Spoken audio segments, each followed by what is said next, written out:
Hey, what's going on, good people? It's Gardner Douglas, your Oyster Ninja. I'm coming to you with something totally different, something I usually don't do, wouldn't do. I broke into it a little bit with the episode I did with Lady Oyster. Hope you checked that episode out.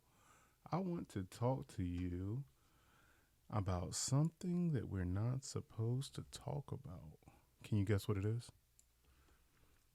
Any guesses? Any takers? Anybody? Somebody? Screen. We're talking about politics. We're talking about the capital P. I put a post out to Instagram land. And if you're not following us on Instagram, go do that right now. Uh, Oyster Ninja PC and the mobile Oyster bar is SS Shucking. But go follow us on there. But I put some questions out to the followers, and I'll read them at the end. They have a few people to respond, but nobody wanted to come on camera. Um, I'll say one or two wanted to come on camera, but we just couldn't link up the schedule. So no biggie. But I did want to interview some oyster farmers, some oyster shuckers, some nonprofits about things that we should be thinking about when we go to the polls to vote um, for this upcoming presidential election. So since I didn't get any takers, I went to the next best thing. You guessed it, Chat GPT, AI, right? But no, I really did. So I'm going to give you this, what I asked it.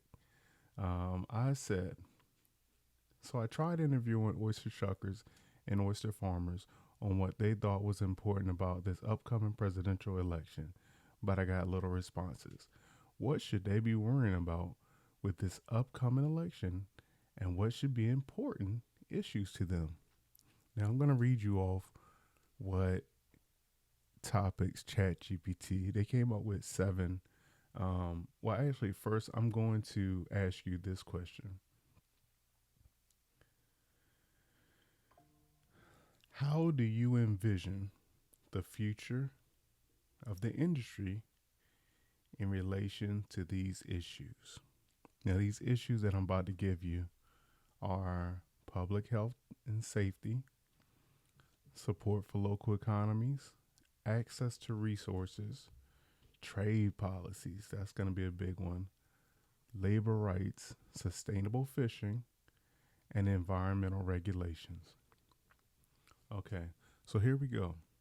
Now, this is what ChatGPT said. It says, that sounds like an interesting angle. Imagine that. Here are some key issues that oyster shuckers and farmers might be concerned about in this upcoming presidential election. Now, they said with environmental regulations, climate change impacts coastal ecosystems, which can affect oyster populations. Candidates' positions on environmental protection and climate action could be critical. Now, after this prompt, now of course, like I said, it's six more other topics, but after this prompt, I started thinking, well, if this is what ChatGPT AI should, or if this is what ChatGPT AI says that we should be thinking about, um, what are or what did former President Trump stand on before, and what is Miss Kamala, and well, actually, what did the Harris and Biden um, platform? What did they do as far as with this last 4 year term? So I asked, with these issues, what are the Biden Harris viewpoints? So here we go. So environmental regulations, it says the Biden administration has focused on tackling climate change through initiative like rejoining the Paris Agreement and promoting renewable energy. They emphasize the importance of protecting coastal ecosystems, which can positively impact the oyster industry. Now that got me thinking, of course, again, With these points, what were Trump's previous stances? So, environmental regulations, the Trump administration rolled back numerous environmental regulations, arguing that hindered economic growth. This included weakening protections for coastal ecosystems, which raised concerns about the long term health of marine environments. And again, this is just Chat GPT. I haven't done any. Well, actually, they go on the both of the Harris's website and Trump's website and started reading. And I can do more of a deep dive if you guys like before the elections, which we don't have that much longer now. But if you want me to put out an episode and really go deep dive, it's not my forte, but I will do it if somebody is like, hey, yeah, I want to know a little bit more before I go to vote. Which, with all this time, you should have been researching, what's important to you. But hey, that's neither here nor there. So the next one up is sustainable fishing practices. Now, it says regulations surrounding fishing and aquaculture practices are vital. They might be interested, talking about the oyster shuckers and oyster farmers, they might be interested in policies that support sustainable farming and fishing. Okay, so it says the Biden-Harris administration, the administration supports sustainable fishing practices and has backed initiatives to restore marine ecosystems, aiming to ensure the long-term viability of fisheries. Now, for Trump, it said the administration focused on promoting commercial fishing interests, often prioritizing economic benefits over sustainability. They supported policies that favored more aggressive fishing practices, which some criticize as detrimental to long-term fish populations. All right, next up, we got labor rights. It says many workers in the oyster industry face labor challenges. Issues like minimum wage, workers' rights, and immigration policy are essential for those who depend on this labor. Biden-Harris. Biden has expressed strong support for labor rights, advocating for higher minimum wages, unionization, and better working conditions, which can benefit workers in the oyster industry. Labor rights for Trump, his previous administration. Trump's administration was less focused on labor rights compared to Biden's, emphasizing deregulation and tax cuts for businesses. While he supported job creation, his policies did not significantly address labor condition in sectors like seafood.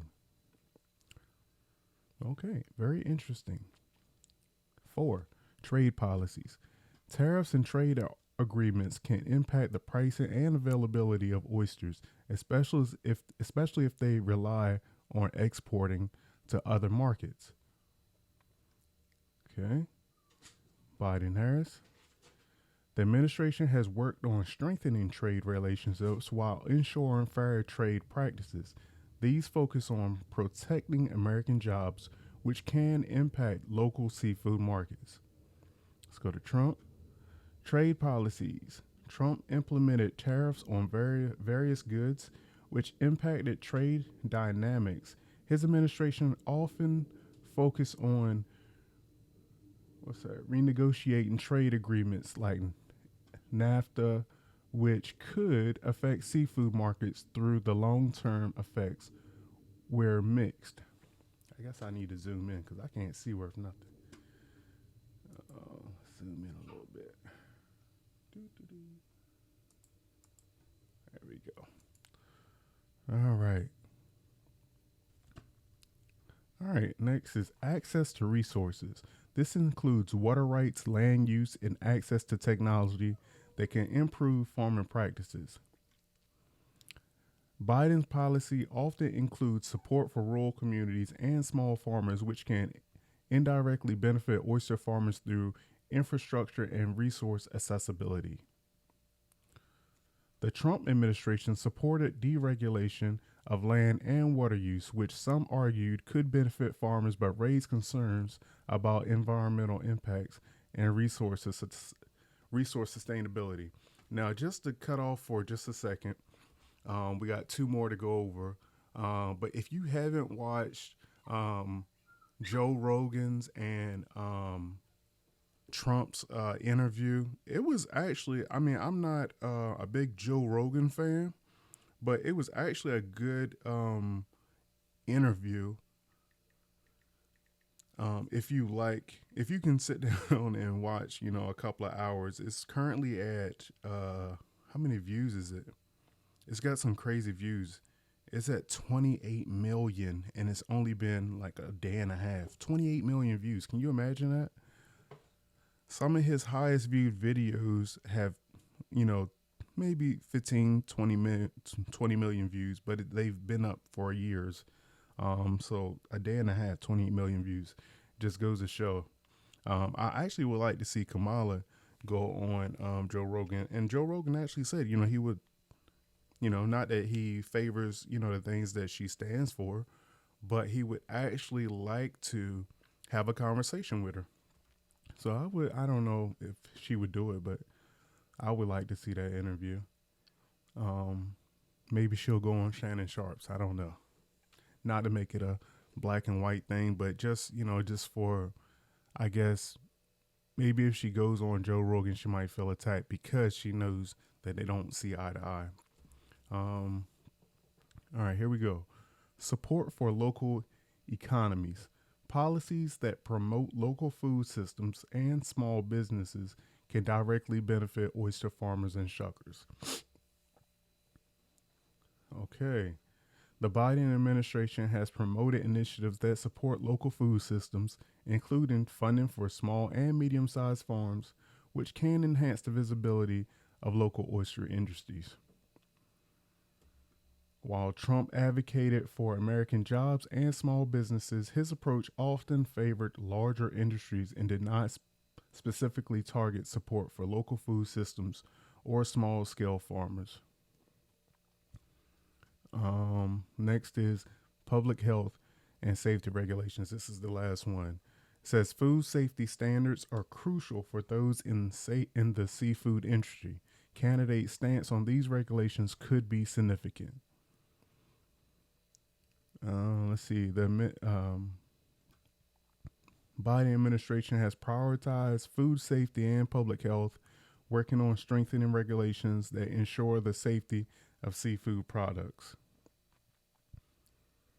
It says the Trump administration emphasized deregulation, which some critics argue could compromise food safety standards.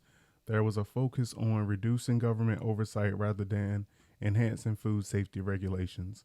In summary, Trump's policies tended to prioritize economic growth and deregulation, often at the expense of environmental protection and labor rights, which might have contrasting implications for the oyster industry compared to the Biden administration approach.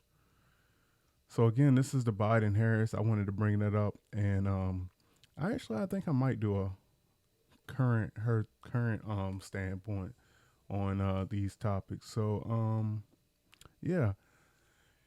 Long story short, I think if you're going to vote, just do your research. Think about the things that are important to you, and if it's Harris, she's been in as a VP, of course, granted, but you can look up videos and research YouTube on things she's said, verbally out of her mouth, not what somebody else has wrote about her, about her standpoints, and use that to judge. And the same thing for Trump. He was in the House for 4 years. Look at the things that he did,